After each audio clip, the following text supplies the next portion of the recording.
بسم الله الرحمن الرحيم. باب هل ينفخ في يديه بعدما يضرب بهما الصعيد للتيمم. وبالسند المتصل منا إلى الإمام الحمام الحافظ الحجة أمير المؤمنين في الحديث أبي عبد الله محمد بن إسماعيل بن إبراهيم بن المغيرة بن البردزبع الجعفي البخاري رحمه الله تعالى ومتعنا بعلومه وبركاته آمين. قال حدثنا آدم قال حدثنا شعبة قال حدثنا الحكم عن ذر عن سعيد بن عبد الرحمن بن عبزة عن أبيه رضي الله عنه وعنهم قال: جاء رجل إلى عمر بن الخطاب رضي الله عنه فقال: إني أجنبت فلم أصب الماء. فقال عمار بن ياسر لعمر بن الخطاب: أما تذكر أننا كنا في سفر أنا وأنت فأجنبنا، فأما أنت فلم تصلي فأما أنا فتمعكت فصليت. فذكرت ذلك للنبي صلى الله عليه وآله وسلم فقال النبي صلى الله عليه وآله وسلم: إنما كان يكفيك هكذا. فضرب النبي صلى الله عليه وسلم بكفيه الأرض ونفخ فيهما ثم مسح بهما وجهه وكفيه.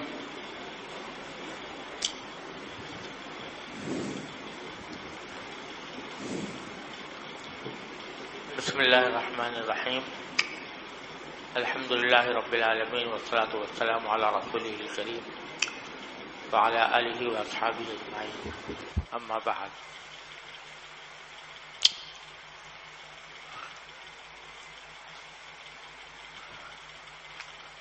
عبد الرحمن ابن ابزہ ایک تابعین میں سے ہیں. وہ فرماتے ہیں کہ جاء رجل الى عمر بن الخطاب، ایک شخص حضرت عمر کے پاس آیا اور آ کر اس نے کہا کہ انی اجنبت فلم اصب الماء، مجھے جنابت لاحق ہو گئی تھی اور مجھے پانی نہیں ملا جس سے میں غسل کر کے جنابت دور کر سکتا. اس کو یہ مسئلہ معلوم نہیں تھا کہ جنابت کی حالت میں بھی تیمم کیا جا سکتا ہے. اس لیے اس نے حضرت عمر سے آ کر پوچھا کہ جنابت ہو گئی تھی، پانی نہیں ملا تو میں کیا کروں. فقال عمار بن یاسر عمر بن الخطاب، جس وقت وہ شخص حضرت عمر سے یہ مسئلہ پوچھ رہا تھا اس وقت وہاں حضرت عمار بن یاسر بھی موجود تھے. تو قبل اس کے کہ حضرت عمر کو جواب دیتے اس سائل کا، حضرت عمار بن یاسر نے حضرت عمر سے کہا: اما تذکروا، کہ کیا آپ کو یہ بات یاد نہیں ہے انا کننا فی سفر انا و انتا، ہم دونوں، میں اور آپ، ایک سفر میں تھے. فاجنبنا، تو ہم دونوں کو جنابت لاحق ہو گئی تھی. فاما انت فلم تصلی، چونکہ جنابت لاحق ہو گئی تھی اور پانی موجود نہیں تھا جس سے غسل کیا جاتا، تو آپ نے تو یعنی حضرت عمر نے تو نماز پڑھی نہیں، یہ سوچ کر کہ جنابت کی حالت ہے اور پانی ہے نہیں، غسل کیا نہیں جا سکتا، تو آپ نے نماز بغیر غسل کے ہو نہیں سکتی، لہذا نماز نہیں پڑھی. وَأَمَّا أَنَا فَتَمَعَّقْتُ، اور میں نے تمعق کیا، یعنی زمین کے اندر لوٹ لگائی. یہ قیاس کیا کہ جب حدث اصغر لاحق ہوتا ہے تو تیمم کے اندر ہاتھوں کو اور چہرے کو مٹی لگائی جاتی ہے، تو اب چونکہ پورے جسم کا غسل کرنا ہے اور غسل کرنے کا موقع نہیں ہے تو مٹی پورے جسم کو لگانی چاہیے. لہذا میں نے تمعق کیا. تمعق کے معنی ہے زمین کے اندر کروٹیں لے کر سارے جسم کے اوپر مٹی مل لینا. تمعق کر کے صلیتو، نماز پڑھی. فذکرت ذلک للنبی صلی اللہ علیہ وسلم، پھر میں نے یہ بات نبی کریم صلی اللہ علیہ وسلم سے ذکر کی کہ ایسا واقعہ پیش آیا تھا. حضرت عمر نے تو نماز نہیں پڑھی تھی، میں نے پوری جسم کے اوپر مٹی لگا لی زمین میں لوٹ پوٹ ہو کر. تو نبی کریم صلی اللہ علیہ وسلم نے فرمایا کہ انما کان یکفی کا ہکذا، تمہارے لیے تو یہ کام اتنا کر لینا کافی تھا، یعنی جو عام تیمم ہوتا ہے وہ فضرب النبی صلی اللہ علیہ وسلم بکفیہ الارض، آپ نے کفین کو زمین پر مارا، ونفخ فیہما، اور ان کے اندر پھونک ماری، ثم مسح بہما وجہہ وکفیہ، پھر ان سے دونوں ہاتھوں سے اپنے چہرے کو بھی مسح کیا اور کفین کا بھی مسح کیا۔ گویا رسول کریم صلی اللہ علیہ وسلم نے یہ بتایا کہ جنابت کی حالت میں بھی کوئی الگ تیمم کرنے کی ضرورت نہیں ہے، پورے جسم کا تیمم کرنے کی ضرورت نہیں ہے، بلکہ جیسا تیمم وضو کے لیے کیا جاتا ہے ویسا ہی تیمم جنابت کی حالت میں بھی جنابت ظاہر کرنے کے لیے کیا جا سکتا ہے۔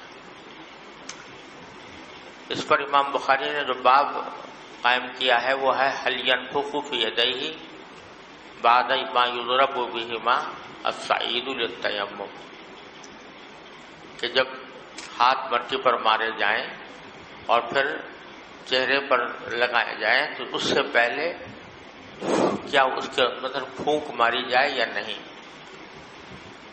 اب هل ينفخ یعنی جواب نہیں دیا، سوال قائم کیا کہ کیا پھونک مارے، تو وہ سوال اس لیے قائم کیا کہ یہاں حدیث میں آ رہا ہے کہ نبی کریم صلی اللہ علیہ وسلم نے کفین کو زمین پر مارا اور پھر کفین کے اندر پھونک ماری۔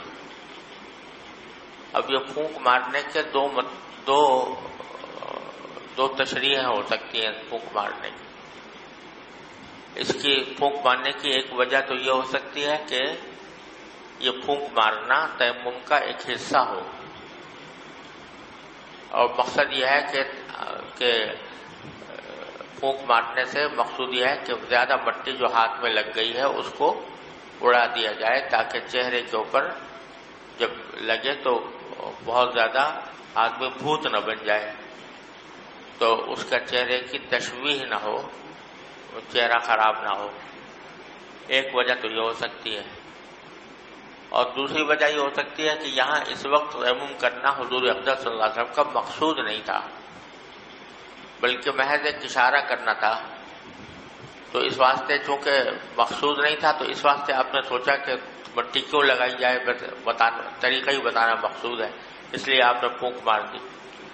تو چونکہ دونوں احتمال ہیں اس لیے امام بخاری نے یہ کہا کہ هل ينفخ، اور مسئلہ یہ ہے کہ اگر ہاتھوں پر مٹی زیادہ لگ گئی ہے جس کے چہرے پر لگنے سے چہرہ بگڑنے کا اندیشہ ہے، تو اس صورت میں پھونک مار دینی چاہیے، اور جہاں ایسا نہ ہو، معمولی مٹی لگی ہے جس سے کوئی چہرے کے اوپر خرابی لازم نہیں آتی، تو پھر پھونک مارنے کی کوئی ضرورت نہیں۔ جی، باب التيمم للوجه والكفين. وبه قال حدثنا حجاج قال حدثنا شعبة قال أخبرني الحكم عن ذر عن سعيد بن عبد الرحمن بن أفزع عن أبيه رضي الله عنه وعنهم قال عمار بهذا، وضرب شعبة بيديه الأرض ثم أدناهما من فيه ثم مسح بهما وجهه وكفيه. وقال النضر أخبرنا شعبة عن الحكم سمعت ضرا عن ابن عبد الرحمن بن أفزع قال الحكم وقد سمعته من ابن عبد الرحمن بن أفزع عن أبيه رضي الله عنه وعنهم قال عمار. اب یہی حضرت عمار کی حدیث دوبارہ مختلف طرق سے امام بخاری نے روایت کی ہے، اور اس سے مسئلہ یہ نکالا ہے کہ تیمم جو ہے وہ وجہ اور کفین کا ہوگا۔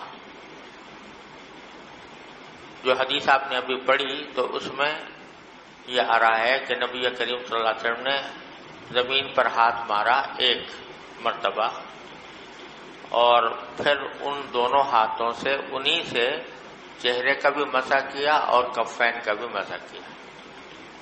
کفین کا مطلب یہ رسغین تک بس۔ چنانچہ اس حدیث کی وجہ سے امام احمد بن حنبل رحمۃ اللہ علیہ کا مسلک یہ ہے کہ تیمم کا طریقہ یہ ہے کہ صرف ایک ضرب ماری جائے گی زمین پر، اور اسی ضرب سے چہرے کا بھی مسح کیا جائے گا اور کفین کا بھی کیا جائے گا. کفین سے مراد یہ کہ بس تیمم میں یہاں تک ہاتھ کا مسح کر لینا کافی ہے، کوہنیوں تک کرنے کی ضرورت نہیں ہے. سمجھے نا؟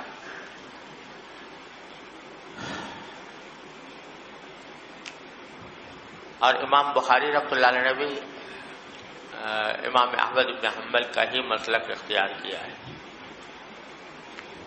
جمہور کا کہنا یہ ہے، حنفیہ، مالکیہ، شافعیہ، کہ تیمم کے لیے 2 ضربیں ہوں گی. ایک ضرب لگا کر اس سے چہرے کا مسح کیا جائے گا اور دوسری ضرب لگا کر اس سے ہاتھوں کا مسح کیا جائے گا مرفقین تک. کونیوں تک. صرف کفین تک کا مسح کافی نہیں ہے بلکہ رسغین تک ہوگا. گویا 2 مسئلوں میں اختلاف ہوا، امام احمد کا اور دوسرے ائمہ کا. ایک مسئلہ یہ کہ ضرب 1 ہوگی یا 2 ہوں گی. امام احمد کہتے ہیں کہ 1 ہوگی اور جمہور کہتے ہیں کہ 2 ہوں گی. اور دوسرا مسئلہ یہ کہ مسح ہاتھوں کا جو مسح ہے وہ کہاں تک ہوگا. امام احمد رحمۃ اللہ علیہ فرماتے ہیں کہ بس رسغین تک ہوگا مسح ہاتھ کا، اور دوسرے ائمہ فرماتے ہیں کہ مرفقین تک ہوگا، کونیوں تک ہوگا. امام احمد رحمۃ اللہ علیہ کا دونوں مسئلوں میں جو استدلال ہے وہ حضرت عمار بن یاسر رضی اللہ عنہ کی حدیث سے ہے کہ اس میں آپ نے فرمایا انما یکفی کا ہاکذا. تو نبی کریم صلی اللہ علیہ وسلم نے اپنے دونوں کفوں سے زمین کا مسح کیا اور میں پھونک ماری، پھر انہی سے ہاتھوں سے وجہ کا بھی مسح کیا اور کفین کا بھی کیا، ہے نا. اب ذرا حدیثیں یہ دیکھ لو، کئی طریق سے امام بخاری نے یہ حدیث روایت کی ہے. قال عمار بہذا، یعنی اوپر کی حدیث جو ہے وہ حضرت عمار والی وہ روایت کی عبد الرحمن بن ابزہ نے، اور جب شعبہ نے وہ حدیث سنائی تو ضرب شعبۃ بیدہ الارض، شعبہ نے اپنے دونوں ہاتھوں کو سے زمین پر ضرب لگائی. ثم ادناہما من فیہ، پھر دونوں ہاتھوں کو اپنے منہ کے قریب کر لیا. ثم مسح بہما وجہہ وکفیہ، پھر ان دونوں ہاتھوں سے چہرے کا بھی مسح کیا اور کفین کا بھی کیا. وقال النضر اخبرنا شعبۃ عن الحکم قال سمعت ذرا عن ابن عبد الرحمن بن ابزہ قال الحکم وقد سمعته من ابن عبد الرحمن بن ابزہ عن ابیہ قال عمار. یہ دوسرے طریق سے بھی یہ حدیث روایت کر دی کہ یہ اس طریق سے بھی یہ حدیث مروی ہے. اور پھر آگے حدیث روایت، اگلی حدیثیں بھی پڑھ لو اگلے باب تک، پھر آگے بات کریں گے انشاءاللہ. وبه قال حدثنا سليمان بن حرب قال حدثنا شعبة عن الحكم عن ذر عن ابن عبد الرحمن بن أفزع عن النبي رضي الله عنه عنهم أنه شهد عمر وقال له عمار كنا في سرية فأجنبنا وقال دخل فيهما. وبه قال اس روایت میں یہ ہے کہ حضرت عمار نے یہ بھی کہا کہ ہم دونوں جو سفر میں تھے تو ایک سریہ میں تھے، ایک سریہ بھیجا تھا رسول کریم صلی اللہ علیہ وسلم نے، اس میں آپ بھی تھے میں بھی تھا، اس میں یہ واقعہ پیش آیا تھا. اور اس روایت میں پیچھے آیا تھا نفخ فیہما، تو یہاں ہے تفل فیہما کہ اس میں تھوکا کر کے آتے تھوکا. جی. وبه قال حدثنا محمد بن كثير قال أخبرنا شعبة عن الحكم عن ذر عن ابن عبد الرحمن بن أفزع عن أبي عبد الرحمن رضي الله عنهم قال عمار لعمر تمعكت فأتيت النبي صلى الله عليه وآله وسلم فقال يكفيك الوجه والكفين. وبه قال حدثنا. اب یہاں پر دوسری روایت سے لائے ہیں کہ حضرت عمار نے حضرت عمر سے کہا کہ میں نے تو زمین میں لوٹ لگائی تھی اور پھر میں حضور کے پاس آیا تو آپ نے فرمایا یکفیک الوجہ والکفین، کہ تمہارے لیے ہاتھ اور چہرہ کافی ہے، چہرہ اور کفین کافی تھے، ان کا مسح کر لیتے تو بھی جنابت دور ہو جاتی. جی.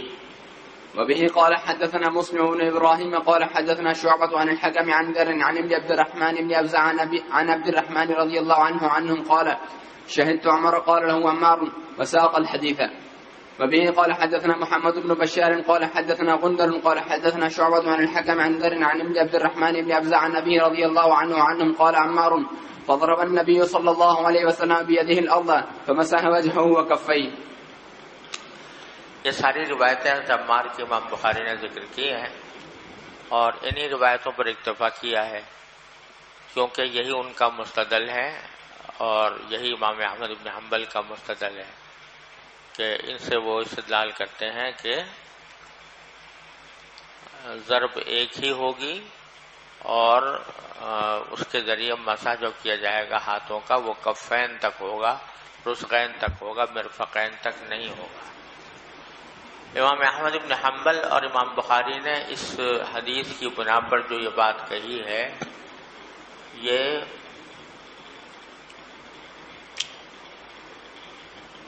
اس وجہ سے کہی ہے کہ تیمم کے طریقے کے باب میں حضرت عمار بن یاسر کی حدیث اصح ما فی الباب قرار دی گئی، یعنی اس باب میں سب سے زیادہ صحیح حدیث جو ہے وہ یہ حضرت عمار بن یاسر کی حدیث ہے.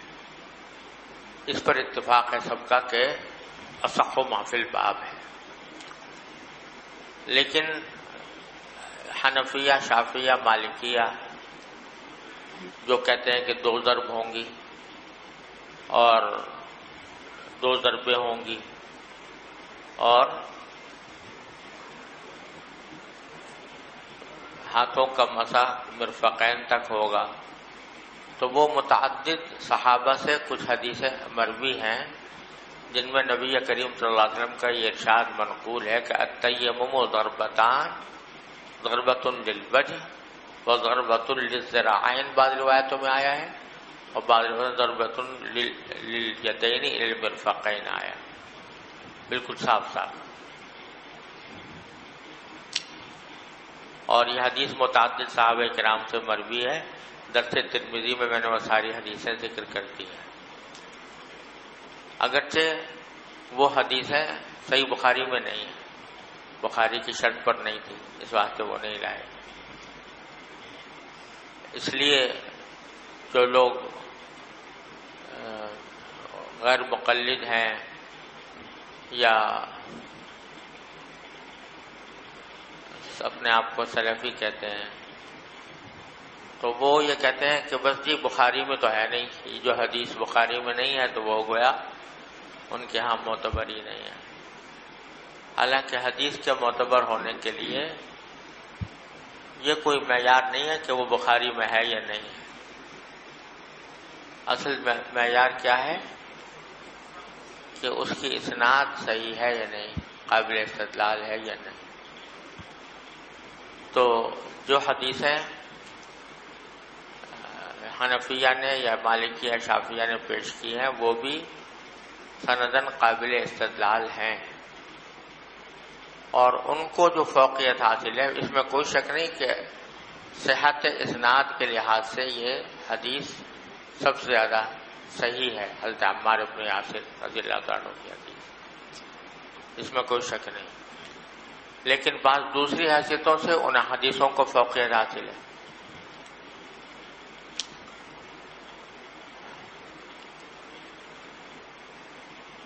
وہ حیثیتیں کیا ہیں؟ پہلی بات تو یہ کہ اس میں نبی کریم صلی اللہ علیہ وسلم نے تیمم کا باقاعدہ طریقہ بیان کیا. التیمم ضربتان، ضربۃ للوجہ و ضربۃ للذراعین یا ضربۃ للیدین المرفقین، بالکل صاف صاف طریقہ پورا بیان فرمایا. سمجھے نا؟ اور یہاں یہ جو واقعہ ہے حضرت عمار بن یاسر رضی اللہ عنہ کا، اس میں نبی کریم صلی اللہ علیہ وسلم کا جو مقصود تھا وہ تیمم کا مکمل طریقہ بیان کرنا مقصود نہیں تھا، بلکہ جو اصل بات بیان کرنی تھی وہ یہ تھی کہ جنابت کی حالت میں بھی اسی قسم کا تیمم کافی ہوتا ہے جیسا کہ حدث اصغر میں کافی ہوتا ہے، یعنی اس میں پورے جسم کو مٹی لگانے کی ضرورت نہیں ہے، جیسا کہ حضرت عمار بن یاسر نے سمجھا تھا۔ تو پورے جسم کو مٹی لگانے کے بجائے وہ جو حدث اصغر کی حالت میں وضو کے قائم مقام جو تیمم کیا جاتا ہے وہی تیمم غسل کا بھی قائم مقام ہو جاتا ہے، یہ بیان کرنا مقصود تھا۔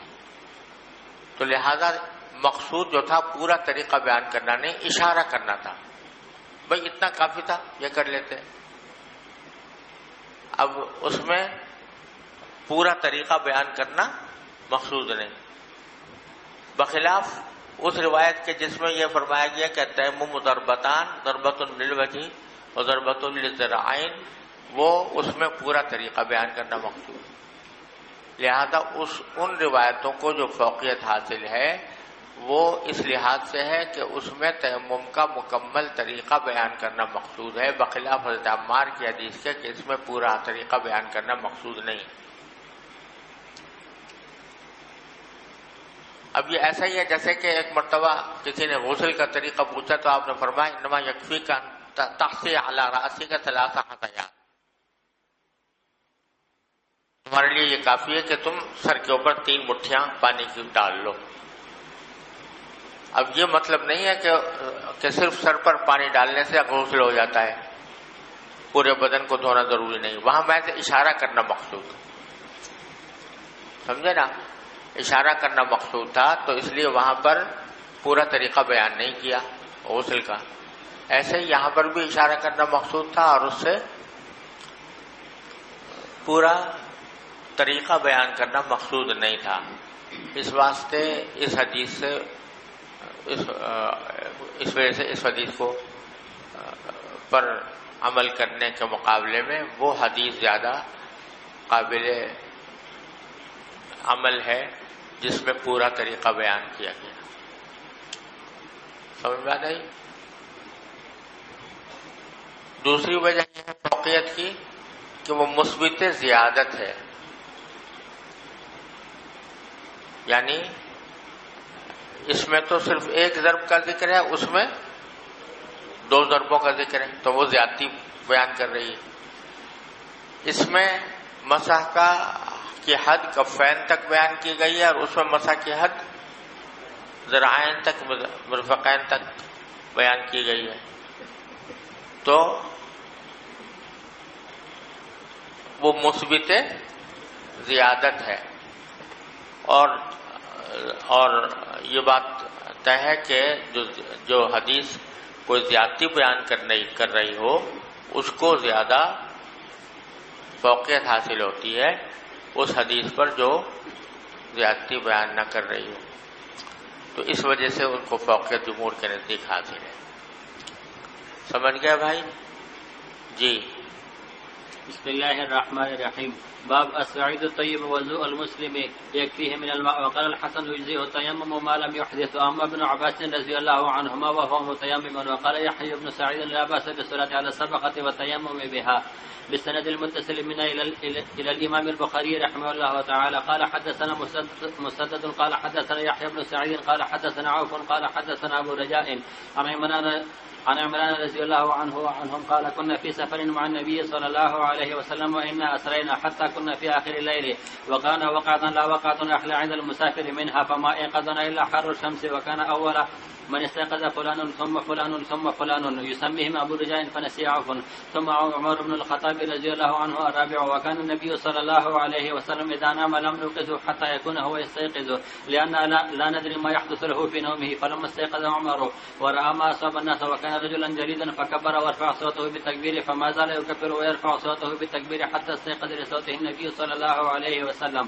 فلما استيقظ شكاوا إليه الذي أصابهم فقال لا ضير أو قال لا يضير، ارتحلوا فارتحل فصار غير بعيد ثم نزل فدعا بالوضوء فتوضأ ونودي بالصلاة فصلى بالناس. فلما انفتل من صلاته إذا هو برجل معتذر لم يصلي مع القوم قال ما منعك يا فلان أن تصلي مع القوم؟ قال أصابتني جنابة ولا ماء. قال عليك بالسعيد فإنه يكفيك. ثم سار النبي صلى الله عليه وسلم فاشتكى إليه الناس من العطش فنزل فدعا فلانا كان يسميه أبو رجاء نسيه وعوف، ودعا عليا رضي الله عنه فقال اذهبا فابتغي الماء، فانطلقا فتلقيا امرأة بين مزادتين أو قال سطيحتين من ماء على بعير لها. فقال لها أين الماء؟ قالت عهدي بالماء أمسي هذه الساعة ونفرنا خلوفا. قال لها انطلقي إذن. قالت إلى أين؟ قال إلى رسول الله صلى الله عليه وسلم. قالت الذي يقال له السابي؟ قال هو الذي تعنيني. فانطلقي. فجاء بها إلى رسول الله صلى الله عليه وسلم وحدثه الحديث. فقال فاستنزلوها عن بعيرها، ودعا النبي صلى الله عليه وسلم بإناء ففرغ فيه من أفواه المزادتين أو السطيحتين وأوكى أفواههما وأطلق العزلية، ونودي في الناس اسقوا واستقوا، فسقى من سقى واستقى من شاء. وكان آخر ذاك أن أعطى الذي أصابته الجنابة إناء من ماء، قال اذهب فأفرغه عليك، وهي قائمة تنظر إلى ما يفعل بمائها، وأيم الله لقد أقلع عنها، وإنه لا يخيل إلينا أنها أشد ملأة منها حين ابتدأ فيها. فقال النبي صلى الله عليه وسلم اجمعوا لها. فجمعوا لها من بين عجوة ودقيقة وسويقة حتى جمعوا لها طعاما فجعلوه في ثوب وحملوها على بعيرها ووزعوا الصب بين يديها. فقال لها تعلمين ما رزقنا من مائك شيئا، ولكن لها هو الذي أسقانا. فاعتذها لها وقد احتبست عنهم. قالوا ما حبسك يا فلان؟ فقالت العجب لقيني رجلان فذهبا بي إلى هذا الرجل الذي يقال له السابي، ففعل كذا وكذا، فوالله إنه لأسحر الناس من بين هذه وهذه. وقالت بإصبعها الوسطى والسبابة فرفعتهما إلى السماء تعني السماء والأرض. أو قالت إنه لرسول الله حقا. فكان المسلمون بعد ذلك قالت کی ضرورت نہیں ہے أو إنه لرسول الله حقا. فكان المسلمون بعد ذلك يغيرون على من حولها من المشركين ولا يصيبون السلم الذي هي منه. فقالت يوما لقومها ما أرى أن هؤلاء القوم يدعونكم عمدا، فهل لكم في الإسلام؟ فأطاعوها فدخلوا في الإسلام. قال أبو عبد الله السبأ خرج من دين إلى غيره. قال أبو العالية السابين فرقة من أهل الكتاب يقرؤون الزبور. أصبر أمل.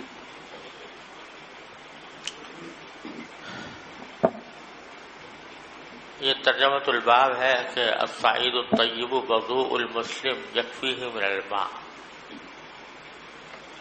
کہ پاک مٹی جو ہے یہ مسلمان کے وضو کا پانی ہے، وضو کے پانی کے حکم میں ہے، جو پانی سے اس کے لیے کافی ہے۔ اس مسئلے میں، اس باب میں اصل مسئلہ جو بیان کرنا مقصود ہے وہ یہ کہ تیمم جو ہے وہ طہارت مطلقہ ہے۔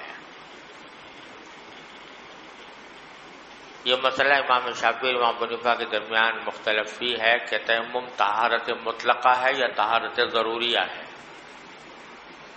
امام شافعی فرماتے ہیں کہ طہارت ضروریہ ہے، جس کا مطلب یہ ہے کہ جس کام کے لیے تیمم کیا گیا بس اسی کی حد تک وہ محدود رہے گا۔ ظہر کے لیے اگر تیمم کیا تو وہ ظہر کی نماز کی حد تک کافی ہے، جب عصر کا وقت آئے گا تو پھر نیا تیمم کرنا ہوگا، سمجھے نا؟ تو طہارت ضروریہ ہے امام شافعی کے نزدیک، اور امام حنیفہ کے نزدیک طہارت مطلقہ ہے، یعنی جب ایک مرتبہ تیمم کر لیا تو یہ ایسا ہی ہے جیسے وضو کر لیا۔ اب جب تک کہ کوئی ناقض وضو یا ناقض تیمم کوئی چیز پیش نہ آئے اس وقت تک وہ تیمم باقی رہے گا، لہذا اسی تیمم سے اگر ظہر کے لیے تیمم کیا تو اسی سے عصر کی نماز بھی پڑھ سکتے ہیں۔ تو اس مسئلے میں امام بخاری نے تائید کی ہے حنفیہ کی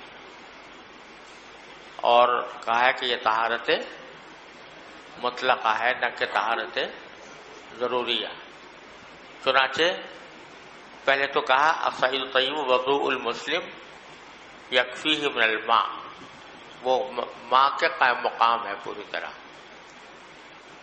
اور پھر اس کی تائید نقل کیا حضرت حسن بصری سے کہ یجزیہ تیمم ما لم یحدث،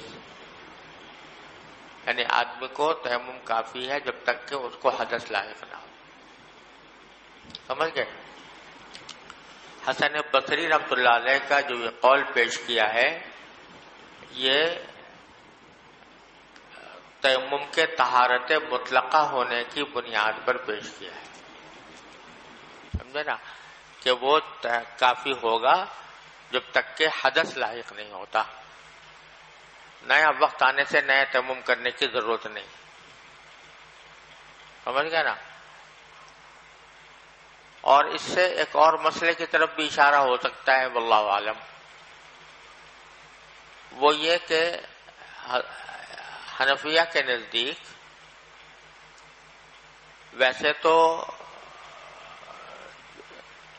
تیمم کے نواقض بھی وہی ہیں جو نواقض وضو ہیں، یعنی جن چیزوں سے وضو ٹوٹتا ہے انہی سے تیمم بھی ٹوٹتا ہے. مثلا اگر حدث لاحق ہو جائے تو پھر نیا تیمم کرنا ہوگا. لیکن تیمم کے نواقض میں ایک اور چیز بھی داخل ہے، وہ ہے قدرت علی الماء، یعنی پانی اگر مل جائے تو پھر تیمم ختم ہو گیا، آب آمد تیمم برخاست. سمجھے؟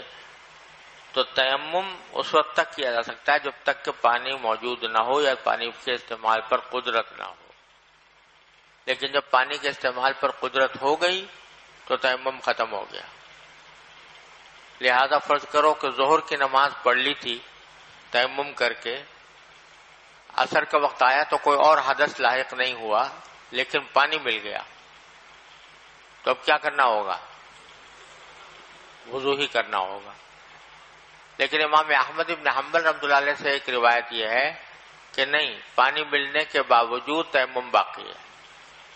جو پہلے تیمم کیا تھا وہ باقی ہے، جب تک کہ کوئی اور حدث لاحق نہیں ہوگا وہ تیمم کافی رہے گا. محض قدرت علی الماء سے وہ تیمم ختم نہیں ہوگا، لہذا اس سے عصر کی نماز بھی پڑھی جا سکتی ہے. تو یہ حسن بصری کا قول جو پیش کیا ہے یہ ہو سکتا ہے کہ امام احمد کی تائید میں پیش کیا ہو، کیونکہ حسن بصری کہتے ہیں تیمم کافی ہے جب تک کہ حدث لاحق نہ ہو. قدرت علی الماء کا ذکر انہوں نے نہیں کیا. وَأَمَّا ابْنُ عَبَّاسٍ وَهُوَ مُتَيَمِّمٌ، عبداللہ ابن عباس رضی اللہ عنہ نے امامت کی نماز کی جبکہ وہ خود تیمم کر رہے تیمم کیے ہوئے تھے. یعنی حضرت عبداللہ ابن عباس امام بنے، وہ حالت تیمم میں تھے، تیمم کر کے وہ نماز پڑھ رہے تھے، اور باقی لوگ جو تھے وہ مقتدی وہ وضو کر کے پڑھ رہے تھے. تو اس سے ایک تو مسئلہ یہ معلوم ہوا کہ تیمم کرنے والا امامت کر سکتا ہے وضو کرنے والوں کی. دوسرے اس سے اس بات کی بھی دلیل ملتی ہے کہ یہ طہارت مطلقہ ہے، طہارت ضروریہ نہیں ہے. کیونکہ اگر طہارت ضروریہ ہوتی تو تیمم کرنے والا امامت کرنے کے لائق نہ ہوتا، کیونکہ وہ تو محض ضرورت کی بنا پر تیمم کر رہا ہے، تو وہ اس کی وہ کافی نہ ہوتا، اس کی امامت جو ہے وہ صحیح نہ ہوتی. کیونکہ باقی لوگ جو ہیں وہ طہارت مطلقہ میں ہیں اور یہ طہارت ضروریہ میں ہے، اور ادنا آدمی اعلیٰ آدمی کی امامت نہیں کر سکتا. تو اس پر بھی دلیل مل رہی ہے. اور یحییٰ بن سعید فرماتے ہیں کہ لا باس بالصلاۃ علی السبخۃ والتیمم بها. یحییٰ بن سعید فرماتے ہیں کہ کچھ حرج نہیں ہے نماز پڑھنے میں سبخہ، شور زمین پر، اور اس شور زمین سے تیمم کرنے میں بھی کوئی حرج نہیں ہے. شور زمین سمجھتے ہو جس میں وہ جو اگانے کی صلاحیت نہیں ہوتی، کھار ہوتی ہے اس میں، تو نمک ہوتا ہے، تو اس کی وجہ سے وہاں پر اگنے کی صلاحیت نہیں ہوتی. تو یہ فرمایا کہ سبخہ کے اوپر یعنی شور زمین کے اوپر نماز پڑھنے میں بھی کوئی حرج نہیں اور اس سے تیمم کرنے میں بھی کوئی حرج نہیں. یحییٰ بن سعید کا قول ہے، یحییٰ بن سعید انصاری کا. اس سے تردید ہو رہی ہے امام مالک رحمۃ اللہ علیہ کی. امام مالک رحمۃ اللہ علیہ فرماتے ہیں اس میں یہ ایک اور اختلاف ہے ائمہ کا کہ حنفیہ کے نزدیک تو تیمم ہر اس چیز سے ہو سکتا ہے جو جنس ارض سے ہو. ہر وہ چیز جو جنس ارض سے ہو، پتھر ہے، چٹان ہے، اس سے تیمم ہو سکتا ہے جنس ارض سے.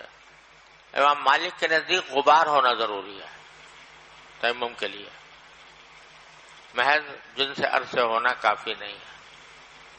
اور امام شافعی کی طرف یہ منسوب ہے کہ صاحب ہدایہ نے لکھا ہے کہ امام شافعی یہ کہتے ہیں کہ تراب منبت ہونی چاہیے، یعنی ایسی مٹی جو جسم میں اگانے کی صلاحیت ہو.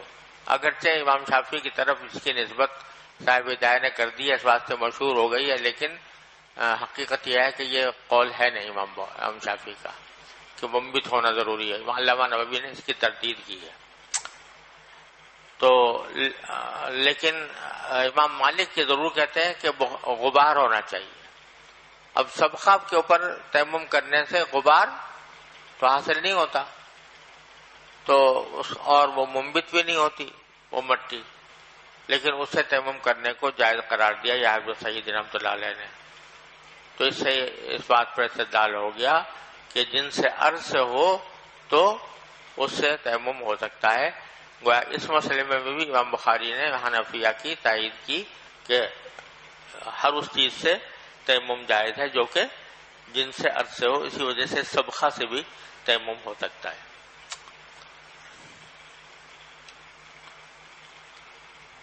اب آگے ایک طویل روایت نقل کی ہے امام بخاری نے.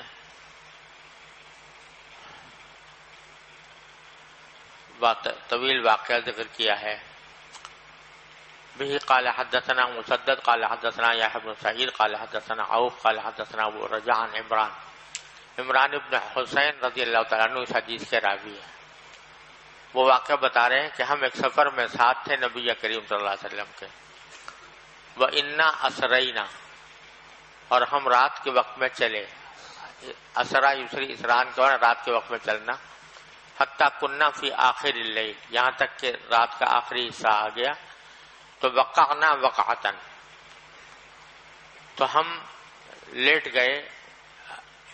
لیٹنا مراد سو گئے. ولا وقعت احلی عند المسافر منہا، اور کوئی نیند زیادہ میٹھی نہیں ہوتی مسافر کے نزدیک اس نیند سے جو کہ آخری شب میں اس کو سونے کا موقع ملتا ہے تو بہت میٹھی نیند آتی ہے.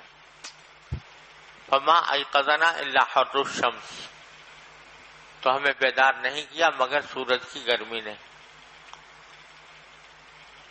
بالکل جب سورج نکل آیا تو پھر ہماری آنکھ کھلی، گویا نماز کا وقت گزر گیا. فکان اول من استيقظ فلان ثم فلان ثم فلان، سب سے پہلے فلاں شخص بیدار ہوا، پھر دوسرا فلاں شخص، پھر تیسرا فلاں شخص. یسمیہم ابو رجا فنسی عوف. ابو رجا جب یہ حدیث سنا رہے تھے تو اس میں ان جاگنے والوں کے نام لیے تھے، لیکن ان سے روایت کرنے والے عوف بھول گئے کہ کون کون لوگ، کن لوگوں کا ذکر کیا. 3 آدمیوں کا کہ فلاں 3 آدمی تو پہلے بیدار ہوئے. ثم عمر بن الخطاب الرابع، حضرت عمر چوتھے آدمی تھے. وکان النبی صلی اللہ علیہ وسلم اذا نام لم نوقظه، حضور جب سوتے تھے تو ہم آپ کو بیدار نہیں کرتے تھے. حتی یکون هو یستيقظ، یہاں تک کہ وہ خود آپ بیدار ہوں. لأن لا ندری ما يحدث له في نومه، کیونکہ ہمیں پتہ نہیں ہوتا کہ آپ کے نوم میں کیا واقعہ پیش آ رہا ہے. کیونکہ نوم بھی انبیاء کی وحی ہوتی ہے، تو ہو سکتا ہے کوئی وحی نازل ہو رہی ہو، تو ہم اس لیے بیدار نہیں کرتے تھے. فلما استيقظ عمر ورأى ما أصاب الناس، جب حضرت عمر بیدار ہوئے اور انہوں نے دیکھا کہ لوگوں کو کیا واقعہ پیش آ گیا ہے. وكان رجلا جليدا، اور وہ بڑے سخت آدمی تھے.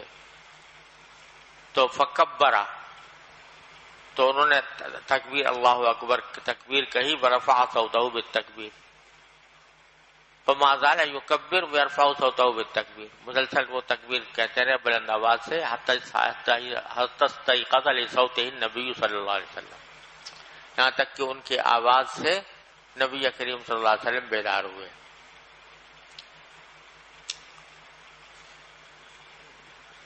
بس چلو تیل نہیں لگانا، ایسے ہی کر دو۔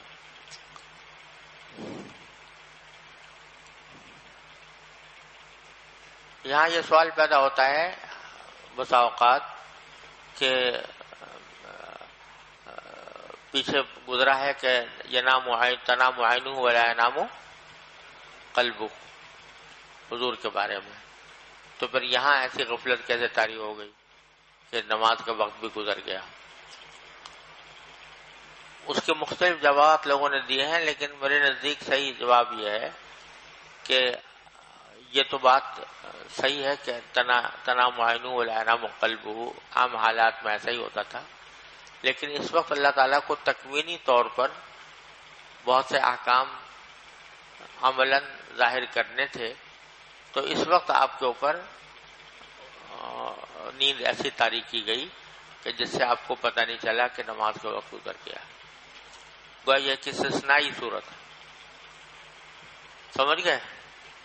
فلما استيقظ، جب حضور بیدار ہوئے تو شکوا الیہ الذی اصابہم، تو صحابہ نے شکایت کی اس واقعے کی جو ان کو پیش آیا۔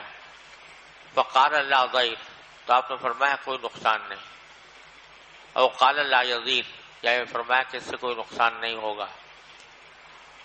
یہ جو فرمایا کہ نقصان نہیں، یہ اس لیے ذرا سمجھ لو کہ غیر اختیاری طور پر اگر نیند میں نماز نکل جائے تو غیر اختیاری ہونے کی وجہ سے اس پر کوئی گناہ نہیں ہوتا، بشرطے کہ آدمی نے سوتے وقت صحیح وقت پر اٹھنے کے لیے اسباب اختیار کیے ہوں، کسی آدمی کو مقرر کیا ہو کہ تم مجھے جگا دینا، یا کوئی جیسے آج کل الارم لگا دیتے ہیں وہ کیا ہو۔ تو اگر اسباب اختیار کیے ہیں صحیح وقت پر اٹھنے کے اور پھر بھی نہ اٹھ سکے تو پھر اس صورت میں کوئی گناہ نہیں ہے، اس لیے فرمایا اللہ ضعیف۔ اب یہاں دوسری روایتوں میں آتا ہے کہ حضرت بلال نے وعدہ کیا تھا کہ میں جاگ رہا ہوں، میں سب کو اٹھا دوں گا، لیکن آخر کار ان کو بھی نیند آ گئی تھی۔ ارتحلوا، آپ نے فرمایا اب یہاں سے چلو۔ فرتحلا، تو وہاں سے روانہ ہوئے۔ فسارا غیر بعید، بہت پھر دور نہیں گئے تھے، ثم نزل، پھر اترے، فدعا بالوضو، پھر وہاں وضو کا پانی منگوایا۔ اب یہاں جو نماز نہیں پڑھی جہاں بیدار ہوئے تھے بلکہ آگے جا کر پڑھی، حنفیہ اس کی بجائے بیان کرتے ہیں کہ وقت مکروہ تھا، کیونکہ وقت مکروہ تھا تو اس بات سے آپ نے وہاں پڑھنا مناسب نہیں سمجھا، آگے بڑھ کر جا کر نماز پڑھی۔ فتوضأ ونودی بالصلاۃ فصلی بالناس فلما انفتل من صلاته، جب نماز سے فارغ ہوئے تو اذا ہوا برجل معتزل لم يصلی، تو ایک شخص کو دیکھا کہ وہ الگ کنارے پر بیٹھا ہے، لم يصلی، اس نے نماز نہیں پڑھی مع القوم۔ قال ما منعك یا فلان ان تصلی مع القوم؟ قال اصابتنی جنابۃ ولا ماء، جب اس سے وجہ پوچھی کہ کیوں نہیں پڑھی تم نے نماز، تو انہوں نے کہا کہ مجھے جنابت لاحق ہو گئی تھی، پانی تھا نہیں۔ ان کو بھی یہ مسئلہ معلوم نہیں تھا کہ جنابت کی حالت میں تیمم سے نماز پڑھی جا سکتی ہے، تو اس لیے انہوں نے اپنا یہ عذر پیش کیا۔ تو آپ نے فرمایا علی کا بالصعید، تمہیں چاہیے تھا کہ زمین کی مٹی استعمال کر لیتے، فإنہ یکفیک، یہ تمہارے لیے کافی تھا۔ یہی جملہ ہے جس کی وجہ سے حدیث اس باب میں لے کر آئے ہیں، الصعید الطیب وضوء المسلم۔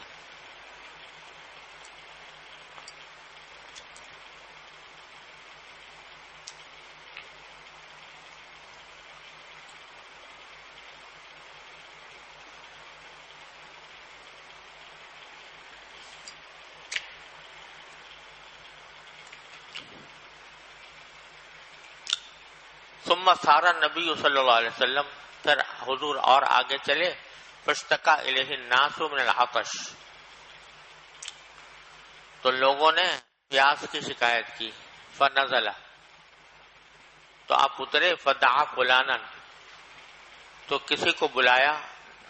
کان یسمیہ ابو رجاء نسیہ عوف. یہاں پر بھی وہی بات ہے کہ ابو رجاء نے نام لیا تھا ان صاحب کا جن کو حضور نے بلایا تھا اس موقع پر، لیکن عوف ان کو بھول گئے. ودعا علیا، اور حضرت علی کو بلایا ہے. یعنی دو آدمیوں کو بلایا، ایک کا نام تو عوف کو یاد رہا حضرت علی، اور دوسرے کا نام وہ بھول گئے. ٹھیک ہے. فقالت ہوا فابتغی الماء، ان سے کہا کہ جاؤ اور پانی تلاش کرو. فانطلقا، چنانچہ بس بھائی جزاک اللہ. فانطلقا، تو وہ چلے گئے. فتلقیا امرأۃ، تو ان کی ملاقات ایک عورت سے ہوئی. بین مزادتین، جو دو مشکیزوں کے درمیان بیٹھی ہوئی تھی. اونٹ پر بیٹھی تھی، ایک طرف ایک مشکیزہ، دوسری طرف دوسرا مشکیزہ پانی سے بھرا ہوا. او قال سطیحتین، سطیحتین کا لفظ بھی استعمال کیا، اس معنی بھی وہی ہے. من مائن، وہ پانی سے بھرے ہوئے تھے اور وہ اونٹ پر بیٹھی ہوئی تھی. تو انہوں نے اس عورت سے کہا این الماء، کہ تم یہ پانی کہاں سے لائی ہو؟ قالت عہدی بالماء امس هذه الساعة، تو اس نے کہا مجھے میری پانی سے آخری ملاقات ہوئی تھی پانی سے کل اسی وقت میں. یعنی اتنی دور ہے پانی کہ کل جہاں سے میں پانی لا رہی ہوں اس وقت سے میں چل رہی ہوں، چل کر یہاں پہنچی ہوں. کل اس وقت مجھے پانی ملا تھا. عہدی بھی کے معنی ہوتا ہے ملاقات ہونا، آخری ملاقات ہونا. سمجھ گئے؟ وَنَفَرُنَا خَلُوفًا، اور ہمارے جو مرد ہیں وہ چھوڑ کر ہمیں گئے ہوئے ہیں. خلوف کہتے ہیں ان لوگوں کو جو اپنی عورتوں کو باہر گھر میں چھوڑ کر کہیں چلے گئے ہوں. تو ہمارے مرد جو ہیں وہ تو عورتوں کو چھوڑ کر گئے ہوئے ہیں کہیں. میں پانی لینے کے لیے نکلی تھی، تو پانی جو ہے میں ایک دن کی مسافت پر پانی ہے وہاں سے لے کر آئی. فقال لها انطلقی اذن، تو حضرت علی نے اور دوسرے صاحب نے، دوسری روایت والا ہوتا ہے وہ خود عمران بن حسین ہی تھے رضی اللہ تعالیٰ عنہ، اس سے کہا کہ چلو ذرا. قالت الى اين؟ قال الى رسول اللہ صلی اللہ علیہ وسلم. قالت الذي يقال له الصحابی، اس عورت نے کہا ان شخص کے پاس لے جا رہے ہو جن کو لوگ صحابی کہتے ہیں، جو غیر مسلم تھے وہ حضور کو صحابی کہا کرتے تھے، گویا بددین.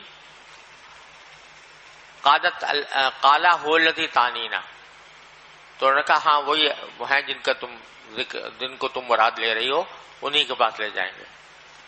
فانطلقی فجاء بها الى رسول اللہ صلی اللہ علیہ وسلم حدثه الحدیث قال فاستنزلوها عن بعیرها، اس کو صحابہ کرام نے اپنے اونٹ سے اتارا. ودعا النبی صلی اللہ علیہ وسلم باناء، آپ نے ایک برتن منگوایا. وفرغ فیہ من افواہ المسادتین او السطیحتین، تو اس میں پانی انڈیلا اس مزادتین یا سطیحتین سے. واوقع افواہہما واطلق العزالی، منہ جو مشکیزے کا اوپر کا حصہ ہوتا ہے اس کو تو منہ کہتے ہیں، فم، اور نیچے کا حصہ کہتے ہیں عزالی. تو اوپر کے پانی کا جو منہ کا والا حصہ تھا اس کو تو رسی باندھ دی. اوقع کے معنی رسی باندھ دی، اور عزالی کو نیچے والے حصے کو چھوڑ دیا. ونودی فی الناس اسقوا واستقوا، سب نے اعلان ہو گیا بھائی پانی لو اور خود بھی پیو دوسروں کو بھی پلاؤ. فسقى من سقى واستقى من شاء وكان آخر ذلك ان اعطي الذي اصابته الجنابه. آخری معاملہ یہ ہوا کہ پانی دے دیا گیا اس شخص کو جس کو جنابت لاحق ہو گئی تھی، اس کو ایک برتن پانی کا دے دیا گیا اور کہا کہ اذهب فافرغه عليه، اپنے اوپر انڈیل لو. وهي قائمة تنظر الى ما يفعل بمائها، وہ عورت دیکھ رہی تھی تماشا کہ میرے پانی کے ساتھ کیا ہو رہا ہے. وَأَيْمُ اللَّهِ لَقَدْ أُقْلِعَ عَنْهَا، اور قسم کھا کر کہتے ہیں عمران بن حسین کہ اس معاملے کو پورا اقلع عنہا روکا گیا، یعنی پانی نکالنے کو. وَإِنَّهُ لَيُخَيَّلُ إِلَيْنَا، اور ہمارے یہ خیال میں آ رہا تھا کہ انہا اشد ملأۃ منہا، کہ وہ زیادہ بھرے ہوئے ہیں مشکیزیں حین ابتدأ فیہا، اس وقت سے جتنا جب سے ان سے نکالنا شروع کیا تھا، یعنی باوجود کہ اتنا پانی نکال لیا گیا تھا لیکن حضور اقدس صلی اللہ علیہ وسلم کے معجزے کے طور پر وہ اس سے زیادہ بھرے ہوئے نظر آ رہے تھے۔ فقال النبی صلی اللہ علیہ وسلم اجمعوا لها، آپ نے فرمایا اس عورت کے لیے کچھ کھانا وغیرہ جمع کرو۔ فجمعوا لها من بین عجوۃ ودقیقہ، تو صحابہ کرام نے کچھ عجوہ کھجوریں اور کوئی آٹا و سبیقہ کچھ ستو جمع کیا، حتی جمعوا لها طعاما فجعلوه بثوب، ایک کپڑے میں رکھا، وحملوها علی بعیرها، اس کو اس کے اونٹ پر سوار کر دیا، ووضعوا الثوب بین یدیها، اور وہ کپڑا جو ہے جس میں کھانا تھا وہ ساتھ رکھ دیا۔ فقال لها، تو حضور نے فرمایا تعلمین ما رضعنا من مائک شیئا، تم جانتی ہو کہ ہم نے تمہارے پانی میں سے کوئی کمی نہیں کی، یعنی جتنا پانی تھا اتنا ہی تمہیں لے کے جا رہی ہو، ولکن اللہ هو الذی اسقانا، لیکن اللہ تعالیٰ نے ہمیں سیراب کر دیا تمہارے پانی کے ذریعے۔ ارے سمجھ رہے ہو؟ فاتت اہلها، وہ اپنے گھر والوں کے پاس گئی، وقد احتبست عنہم، اور جبکہ وہ دیر ہو گئی تھی اس کو ان سے۔ احتبس عنہ کے معنی ہوتا ہے کسی کے پاس جانے میں دیر ہو جانا۔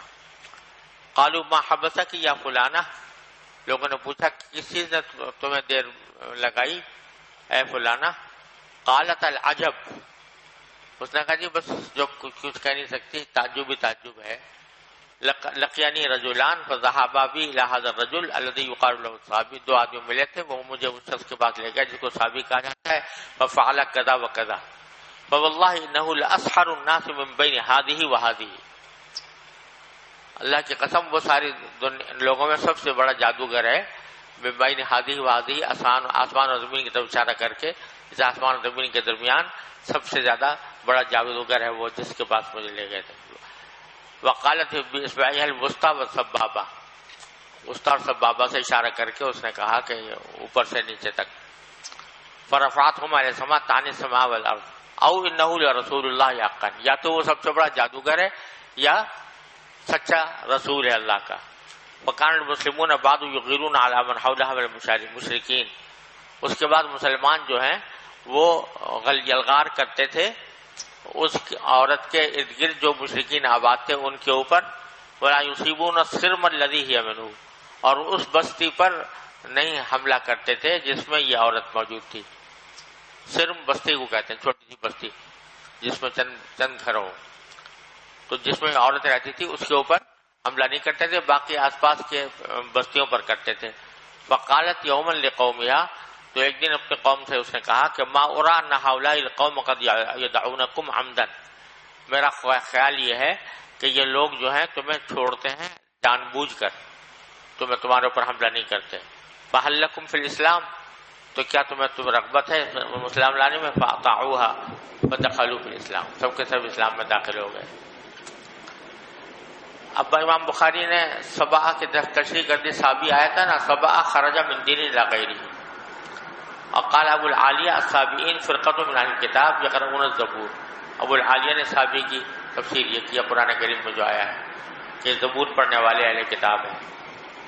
اصبو امل، اور سبا سے ملتا جلتا ایک لفظ سورہ یوسف میں آیا نا، اللہ تصرف عنی کیدہن اصبو الیہن واکم من الجاہلین، تو اصبو کی تصریح بھی کر دی، اصبو کے معنی ہے عمل میں مائل ہو جاؤں۔ وصلی اللہ تعالی علیہ۔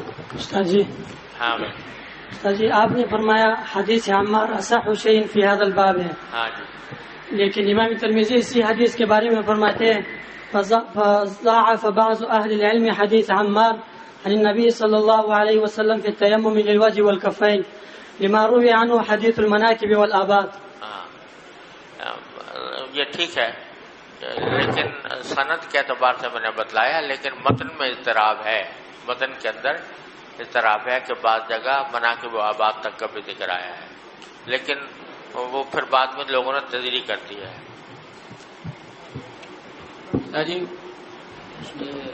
آج میں جو تیمم کے بارے میں ضربت عین کی حدیث تھی اس میں ہم نے پڑھا کہ ہماری حدیث مثبت زیادت ہے، اس وجہ سے یہ راجح ہے، جبکہ نخبۃ الفکر میں پڑھا ہے کہ وہ حدیث راجح ہوتی ہے جس میں کم بیان کیا گیا ہو، کیونکہ اس میں راویوں کی احتیاط ہوتی ہے۔ اچھا، کہاں پڑھا تم نے یہ؟ نخبۃ الفکر میں۔